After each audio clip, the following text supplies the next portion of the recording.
अस्सलाम वालेकुम students, welcome back on chemistry bye साकी। स्टूडेंट्स, आज का हमारा टॉपिक है ऑक्सीडेशन नंबर। स्टूडेंट्स, जब भी हम किसी भी आयन या एटम के ऊपर चार्ज को देखते हैं, लाइक सोडियम +1, इसके अलावा क्लोरीन -1, पोटाशियम +1, तो इस चार्ज को हम नेम देते हैं ऑक्सीडेशन नंबर का। यानी किसी भी एटम या आयन के ऊपर किसी चार्ज का जाहिर होना, उसे हम क्या नेम देते हैं? ऑक्सीडेशन नंबर का। इसकी डेफिनेशन को हम देख लेते हैं। दी अपेरेंट मीन जाहिर होना, चार्ज का ऑन एन एटम और ion is called oxidation number. Like हमारे पास एग्जांपल आ जाती है HCl की। H के ऊपर कौन सा चार्ज होगा? +1, और Cl के ऊपर कौन सा चार्ज होगा? -1 का। अब ऑक्सीडेशन स्टेट H की क्या होगी? +1, और ऑक्सीडेशन स्टेट Cl की क्या होगी? -1। नेक्स्ट स्टूडेंट्स, हम रूल्स को डिस्कस करेंगे, क्योंकि अगर आपसे एज अ शॉर्ट क्वेश्चन के तौर पर भी पूछा जाए तो वो क्या देते हैं? गिव एनी 2 रूल्स, या अगर लॉन्ग क्वेश्चन में पूछा जाए 3 और 4 रूल्स।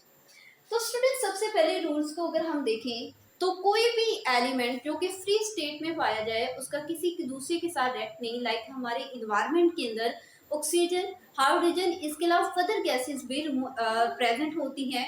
तो ऐसा एलिमेंट जो कि फ्री स्टेट में पाया जाए तो उसका ऑक्सीडेशन नंबर क्या होता है? 0 होता है। लाइक इन न्यूट्रल मॉलिक्यूल्स में भी ऑक्सीडेशन नंबर क्या होता है? 0 होता है। तो oxidation number of an element in free state is 0, like nitrogen and hydrogen gas. Oxidation number of single element. Students, जो सिंगल एलिमेंट का ऑक्सीडेशन नंबर होता है वो उसके ऊपर जो चार्ज प्रेजेंट होता है, जो अपेरेंट चार्ज होता है, वही उसका क्या होता है? ऑक्सीडेशन नंबर होता है। लाइक हमारे पास आ जाता है कि potassium +1 and sodium +1। Oxidation number of hydrogen. Students, अगर हाइड्रोजन के ऑक्सीडेशन नंबर की अगर हम बात करें तो हाइड्रोजन का ऑक्सीडेशन नंबर +1 होता है, लेकिन जब हम मेटल हाइड्राइड्स में हम डिस्कस करते हैं तो उसका ऑक्सीडेशन नंबर क्या होता है? वेरी करता है। लाइक Na हमारे पास क्या होगा? +1, और में जिसमें ऑक्सीजन के साथ बॉन्ड हो तो वहाँ पे ऑक्सीजन का जो ऑक्सीडेशन नंबर है वो क्या होता है? वेरी करता है।